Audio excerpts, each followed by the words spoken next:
doing well. Today is our passion dialogue number 2. I know you think it's number 4, but it's number 2 in this what does sexual wellness means for the youth in Singapore. And we are very, very glad to have a very special guest with us. Before going to that, for the ones that are first time with us, I am Jingjing, co-founder of ZaZaZu. ZaZaZu is a discrete e-commerce ecosystem to guide women to explore, experiment, and enhance our intimacy and sexual journey through education, consultation, and curation of products based on your very individual needs. Why we have started this whole crazy journey with my co-founder Cassandra is because we really want to normalize sexual wellness for every woman in daily life, like the 27-year-old, like the 36-year-old, even in my mom generation. It really created a safe space for women to discover 360 around sexuality and intimacy. So today, again, very special, very glad, very much looking forward already. Our special guest, Nabilah, 27-year-old young. It's like 10 years before us. Made me feel so old, but it's fine. And very special, a freelance performer. Yeah. And I always say it's an artist. For me, it's a very creative space and beautiful. You should check out her Instagram and beautiful performance in National Gallery. Thank you. And Nabilah is so special because Nabilah is Indian Muslim. Yeah. And we have a misconception in the society. Very often we say, we have done a survey a long time ago asking, okay, what do you think, which is the most conservative culture within Singapore? Because you have the Eurasian, the Singaporean, Chinese, the Malay. Everyone's saying Muslims, they are the most conservative one. However, when we have done our sexual intimate survey with about 200 women, we found out that actually the Muslim society, they have the most sustainable and most continuous healthy sex life in their marriages. Whereas the Chinese Singaporean don't. And so apparently Chinese Singaporean are actually way more conservative if you put it in this perspective. And many of our clients are actually also from the Muslim culture. So I was like, okay, now we got in touch, and then I was very glad that you are able to openly speak about things. So how is it? So you were born in Singapore. Yes. You just shared with me that your parents. Sure, sorry. So my parents are basically mixed, right? My dad is Indian Muslim. Grandparents from Jakarta and Sri Lanka, and then my mom's side, which is from Malaysia, and they came to Singapore, and that's when my mom is an evangelist and my dad is Indian Muslim itself. So got together, got me. So she converted and went into Muslim. So basically she was still a baby Islam in everything, and she was still learning about the stuff and everything like that. And I totally agree. Like growing up in an Islam household, we actually, to be honest, weren't told about sex. We didn't know about sex wellness and stuff like that. Right. When they talk about sex wellness, it's just sexual intercourse. That's it. That's it. So there isn't like endometriosis. There's no sexual health. There's no sexual pleasure. There's no basically everything else in the umbrella term of sexual wellness. Right. Yeah, so when I guess when I got married, like I recently got just married. Recently, congrats. 1st of December, yeah. It's pretty recent. It's really recent. It's pretty recent. So so before that we actually had to go through, it's under ROMM, which is the Register of Marriage, Muslim Marriages. Oh, there's a special entity. There's a special entity. Okay. Yeah. Interesting. So there's like ROM and ROMM. Because it's a different thing altogether. So it's like a Sharia Islam thing, yeah. Right. So when we went through that, we actually had to go for a marriage preparation course. Right. So we had to understand marriage itself, because there's a higher rate of divorce, especially in the Muslim communities, which I'm actually very proud of, because I think that having a higher divorce rate means that people know when it's toxic and when it's not, you know? Excellent. Yeah, Excellent. right? So I think in a way also they want to prepare us for marriage. So I thought that was pretty nice, and me and my partner decided, hey, why not? Let's go for it. Yeah, let's go. Maybe we learn things that we don't even know, right? So we went through it, and what's surprising is definitely that they mentioned that sex in Islam, we have to cater to the men a lot, which is fast, especially cis women, because we do want to finish as well. Yeah. There's always a pleasure gap, and we need to close the pleasure gap. And in this marriage preparation course, they mention about how we have to always accept the men, even if we're not feeling well. We have to accept the men. So younger generation, when they go through this marriage preparation course, they might think, oh, okay, so if I feel violated, I can't say no, I have to say yes. And then the guys who are like in this marriage preparation course, if they're not having sex with their wives, they might feel, oh, I'm not manly enough. Right. Yeah, so it's like a cycle. Misconception society. Yeah, definitely. So it's like a cycle of like bad sex and toxic relationships. Yeah, so when we went through this, we were a bit overwhelmed by this, because me and my partner, we are very westernized, I would say, or very open to different kind of. He's Javanese Malay. Malay. Yeah. So Muslim as well. Muslim as well. Married into a Muslim family. So at first he had a very traditional point of view about sex. But I think when 5 years with me, we talked about all this, we discussed, and I think that's a good thing about him, because he's very open. Maybe not many partners would. Very rare, actually. Yeah. So when we went through this marriage preparation course and we learned about this, the first thing he told me was, I don't think this is right. And I was like, okay, maybe you tell me why. Yeah. And then he said, it's not consenting. Yes. Right? And they're not talking about contraception, for example, for family planning. And they did not talk about, like, let's say, okay, what if the wife can't have sex because it's painful? Like endometriosis is quite painful. Exactly. Yeah, so what about that? So I was like, yeah, definitely, I agree with that, 100%. So this was something that I realized in the Islam community, that it's a lot of pleasure gaps. And I always believe, like, as mentioned before, as your friend as well. Yes. Yeah, so your friend mentioned that we always have to keep the man, Yes. and then when you don't finish, the man will buy for you something in return. Right. That's very common. Interesting. Very common. But that's actually against catered men. I was sharing with Nabilah before the recording that one of my friends, he says that I'm Muslim, but I actually have a problem with contouring, premature ejaculation. So it's actually within our community, it's nothing shameful that I want to our iman, every time when we go to do our prayer, actually Imam will tell us actually you need to you need to pleasure your partner as well, because it needs to be twice. So actually the Imam actually redirected him to a healthy sex social, actually.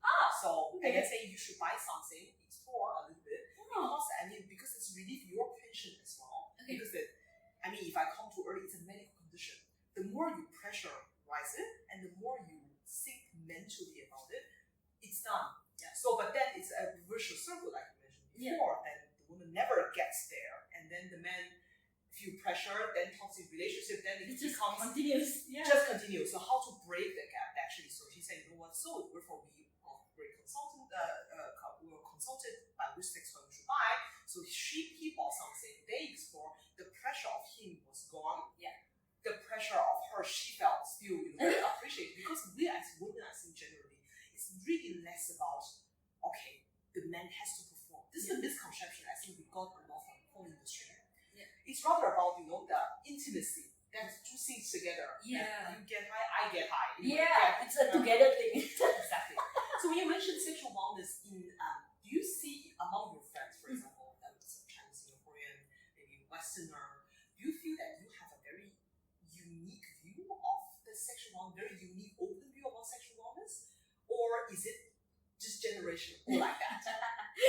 I always believe, like, I don't speak for the whole generation, but the people I hang around with and the people I follow on Instagram, they are very open to sexual wellness, like menstruation, sexual health, pleasure gaps, sex toys, especially, like how to help yourself, especially. Discover your body. Yeah, because like sexual wellness itself, it kind of is interesting because it helps with your emotional, mental, physical, and social health. Absolutely. Yeah, and so when like my friends talk about this in public and with me as well, in front of older generation, talking about, oh this sex toy is really amazing. I should try this sex toy, especially to guys as well. Yes.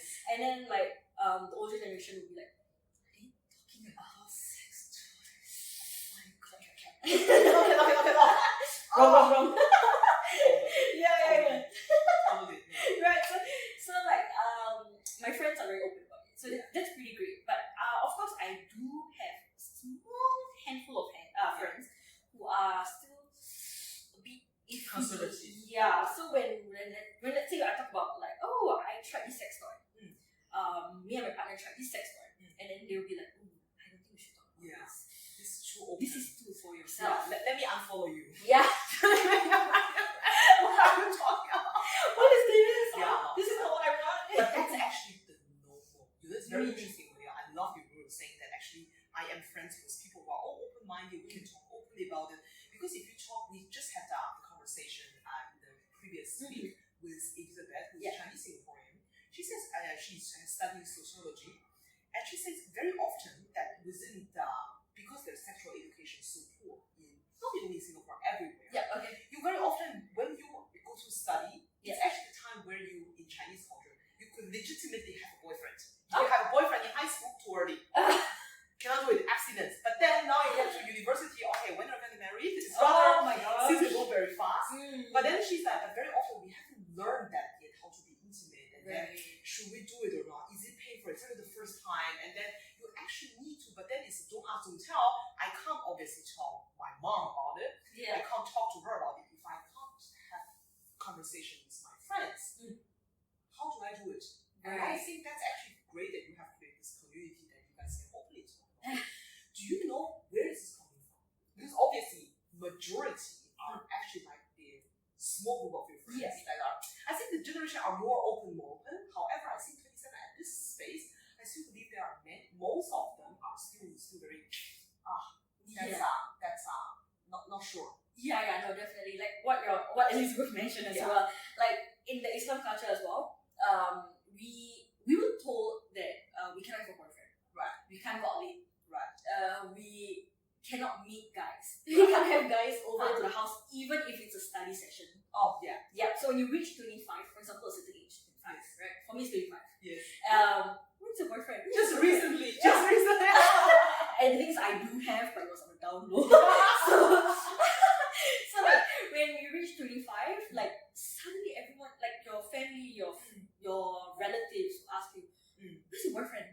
Why aren't you married yet? Go get married. And It's just like a gap now. People was like, cannot have boys here. Yeah. When do you get married? Exactly. Anyway, I just got married just a few weeks ago.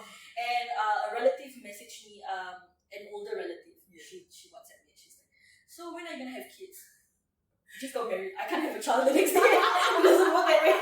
You are not pregnant yet? What's happening here? Exactly. So like I feel the reason why our generation has reached this stage where we're very open, it's because when we were younger we were always so constricted and we weren't told like you can talk about this. Yes. You can't say this, you can't say that. Right. So I think like all this pressure and like all this constriction we need. Yeah. I mean that is why we have Singapore needs a better sex education because all these constrictions and keeping quiet and stuff like that. This is why we have higher pregnancy rate in Singapore for younger couples especially.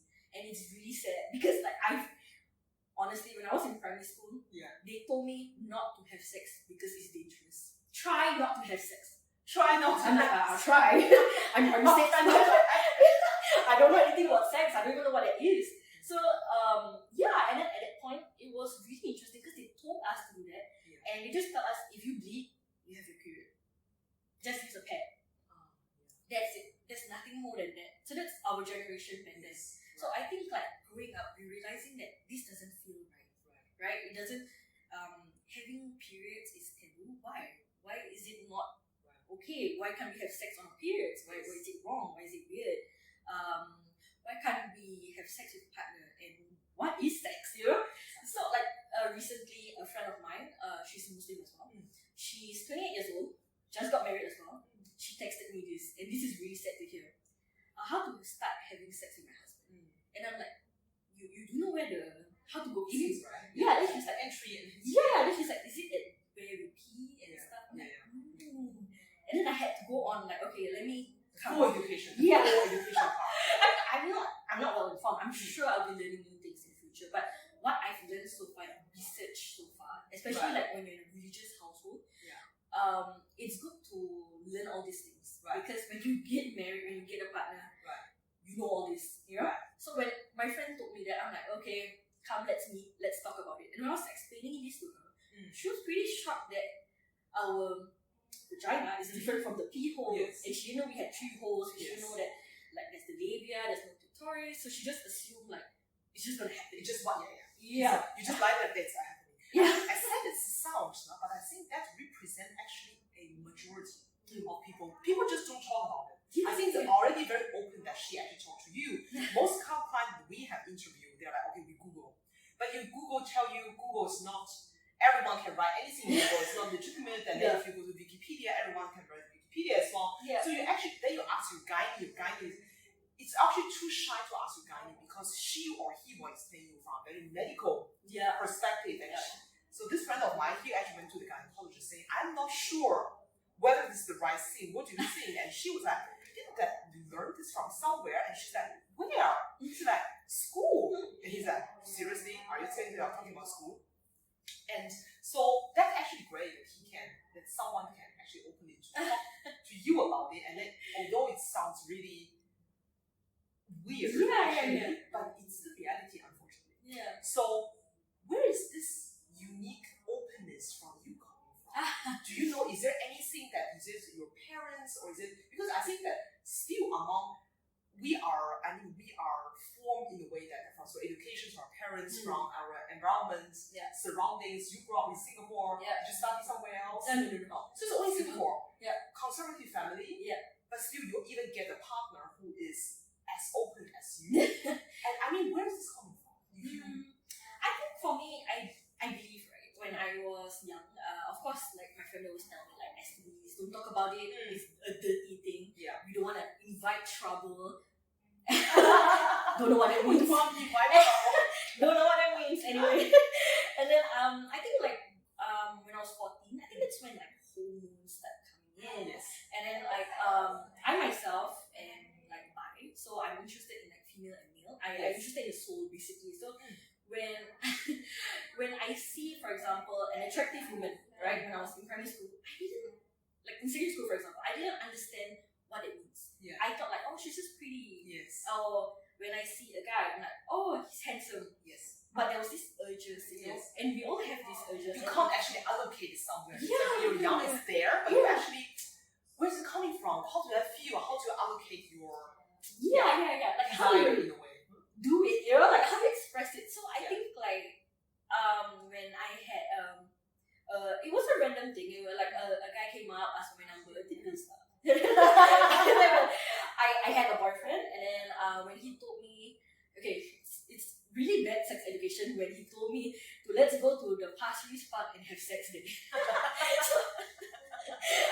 Me being me, and I was young, and I was from a conservative family. I thought like, what is this sex? Maybe I should try it out.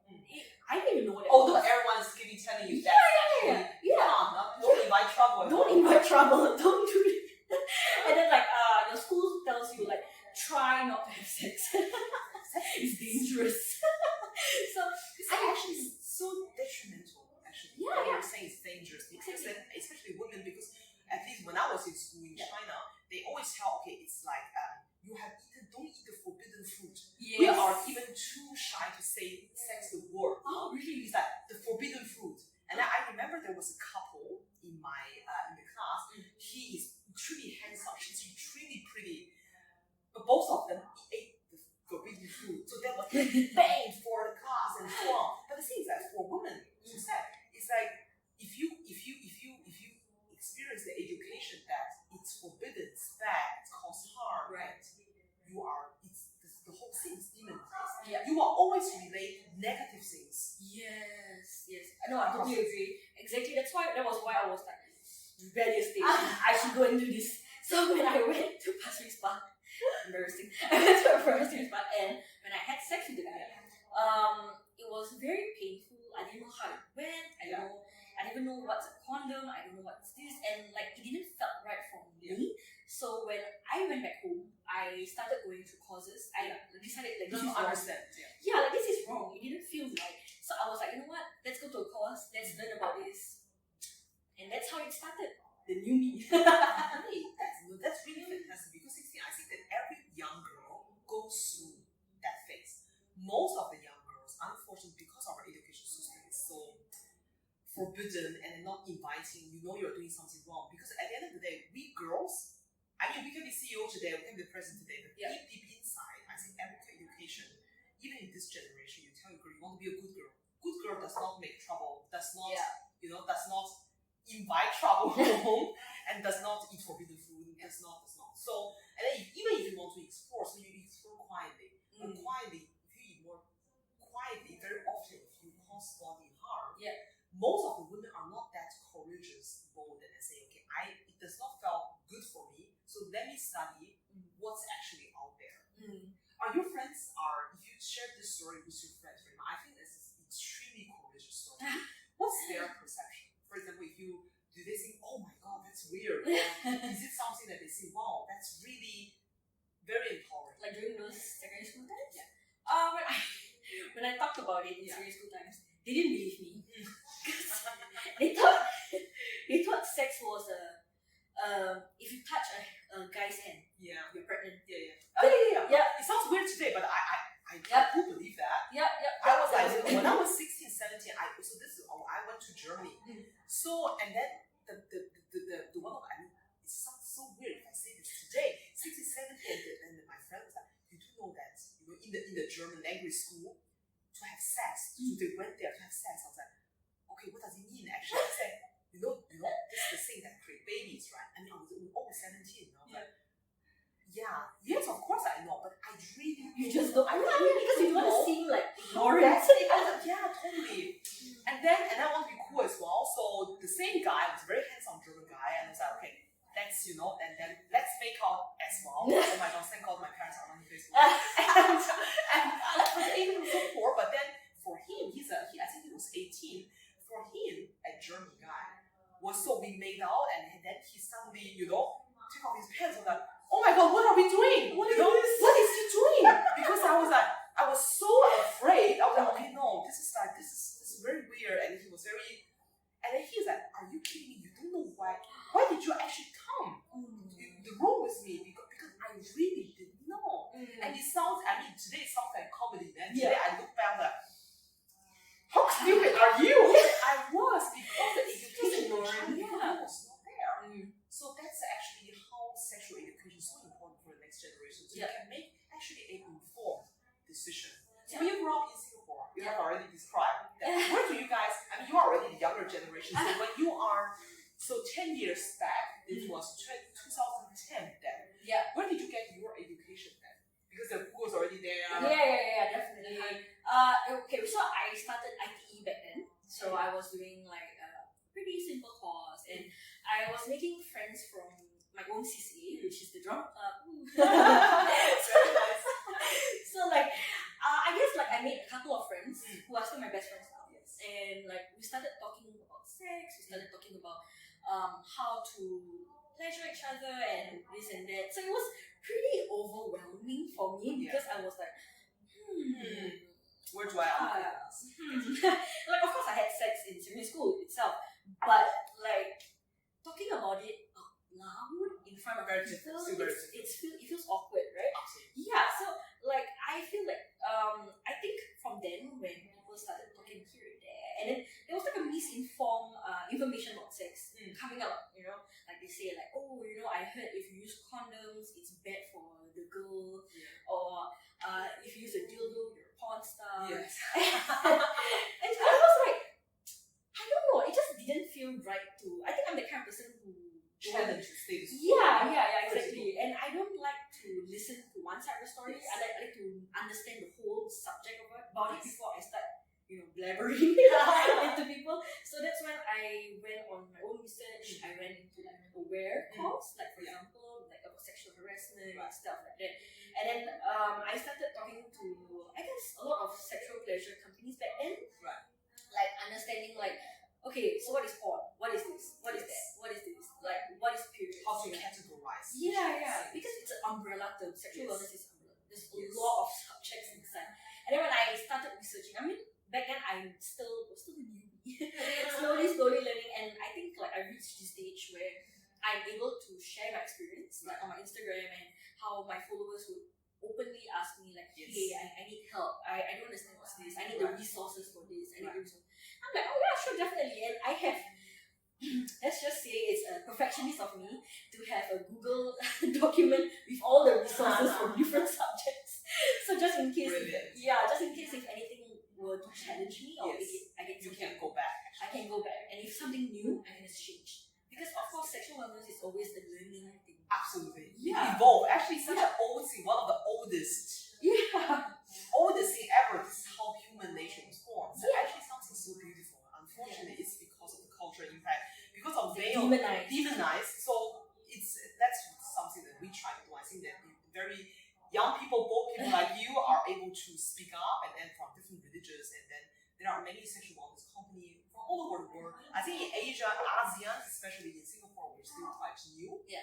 But other than that, it's really a great journey how to kick it off and how to make things more normalized for the next generation specifically. Maybe just the last question. Sure. So for your parents, for example, do you, because I think we have a lot of clients and also young as well as old, coming to us and saying, my parents can't accept my partner. The fact that we are not married and we are actually having sex.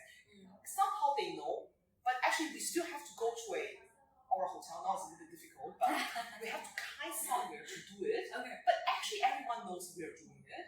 How can we actually facilitate the conversation with my parents? Do you have any experience? Because you obviously, also social media, people check out your profile and think, okay, this is a girl that bold and open. Did you have any conversation with your parents? Definitely. I think like whenever we watch like, for example, like shows and then there's like sex scenes in Hollywood movies, she'll just forward it. My mom just skip it. Then there was one time I even mentioned like talking about it. Like I just, because my sister and I were very close, so I just purposely bring up the conversation about, like I can't believe like this person don't use dildos, or I can't believe like she's catering to the man. What about herself? There's pleasure gaps and this and that. And then she was like, what are you talking about?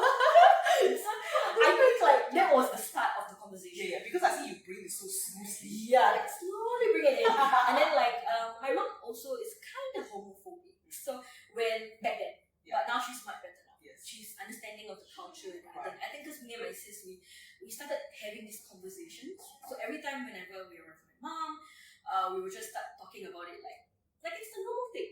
It's just like having a conversation about what do you eat today? What do you drink today? You know? Exactly. So it's more of like, so I heard about this person. She couldn't like use the condom because her partner allergic, or I think for that time it was because her partner didn't allow her to record. So I was like, why does her partner not allow it? So I'll just start to brew up these conversations, and I feel like to bring this into parents, it's more of making it seem normal. It's a conversation. You don't bring them like full in your face. I just had sex when I was 16 and then right? So it's rather really just small sense, into Like I feel like slowly, like I think older generations, especially like my mom's age is like 50 something, and sorry mom. She's 52, 53. Very young. So even at that young age for mom, she's still a bit shy and taboo because her parents, of course, the impact of that generation. It's a generation trauma, So I think like slowly putting it in, like, this is actually okay. Sex toys helps one another. Actually we need to help ourselves first. So nice, so smooth. And slowly she'll be like, okay. Because if you just put it out like this, my dildo, what do you think? She's gonna be like, no, cannot. Burn it, throw the holy water. This, no. So that's how like my sister and I, we brought up that conversation, talking about it, understanding it. So I think like in this current generation, especially this climate, a lot of people are assuming that their parents won't don't understand, so they don't talk about That's it. true. This is an assumption. That's Yeah, true. yeah, exactly. I mean, I'm sure some parents really just want they do. Yeah, they do. But if you explain to them why is this important, why is this not nice, why you want to bring this to our children and their children's children, so they will probably like, oh yeah, that makes sense. Like, I don't want you to feel sad. I don't want you to feel hurt. I don't want you to get these STDs and you don't even know about it. Exactly. Yeah. The intention is good. I think at the end of the day, the parents don't want to cause kids harm. Yeah. They sometimes, I think that's a great point you brought up. Mm. Sometimes it's easier when the kids actually bring the conversation forward rather than parents really awkwardly saying, forward. Let's just avoid the conversation forward now. Great hints. Thank you so much for openly sharing so many things. So guys, girls out there, if you want to follow Nabilah, what's the IG handle again? Nabilah AB underscore. Follow ZaZaZu ZaZaZu_VIP and come to visit our shop ZaZaZu.vip and follow our passion dialogue. We have a range of interesting talks with great guests like Nabilah and really to normalize a conversation in the sexual wellness and really to bring intimacy back to the couples and normalize sexual wellness for women. I can't say that enough. All right, have a great evening.